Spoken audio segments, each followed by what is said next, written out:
কোনো রকম মশলা বাটাবাটি ঝামেলা বাদ দিয়ে বানিয়ে ফেলুন এই ডিমের রেসিপিটা। কথা দিচ্ছি খেতে কিন্তু অসাধারণ লাগে। প্রথমে ডিমগুলোকে সেদ্ধ করে খোসা ছাড়িয়ে নিতে হবে, এরপর ডিমটাকে এইভাবে কেটে নিলাম। তোমরা না চাইলেও কাটতে পারো। এরপর ডিমের মধ্যে হালকা পরিমাণ লবণ মাখিয়ে নিলাম। এরপর তড়কা প্যানের মধ্যে কয়েকটা গরম মশলা, 1 চামচের মতন ধনে, 1 চামচের মতন গোটা জিরে আর গোলমরিচ দিয়ে ভালো করে মশলাটাকে ভেজে নিতে হবে। সুন্দর গন্ধ এলে এরপর নামিয়ে নিলাম। কড়া বসিয়ে দিয়েছি, কড়ার মধ্যে তেল দিয়ে দিলাম। এরপর তেলটা গরম হয়ে গেলে ডিমগুলোকে দিয়ে দিলাম। ডিমগুলোকে হালকা করে ভেজে নিতে হবে, বেশি ভাজলে হবে না।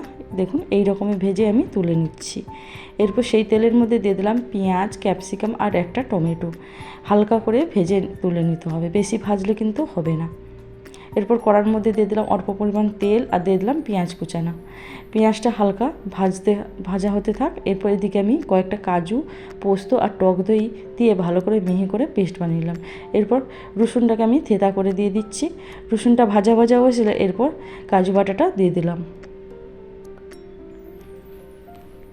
কাজু বাটাটা দেওয়ার পর হাত থামলে কিন্তু হবে না, এইভাবে অনবরত এইভাবে নাড়তে হবে।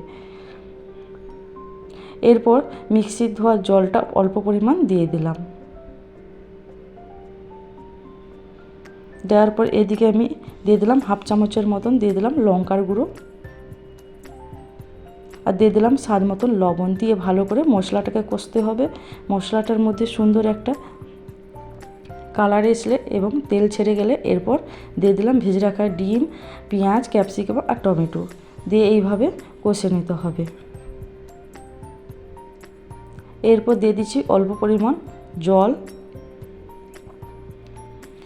দিয়ে এরপর গ্রেভিটা যখন মোটা হয়ে আসবে এরপর ভেজে রাখা মশলাটা দিয়েই নামিয়ে নিলেই তৈরি হয়ে যাবে এই ডিমের রেসিপিটা।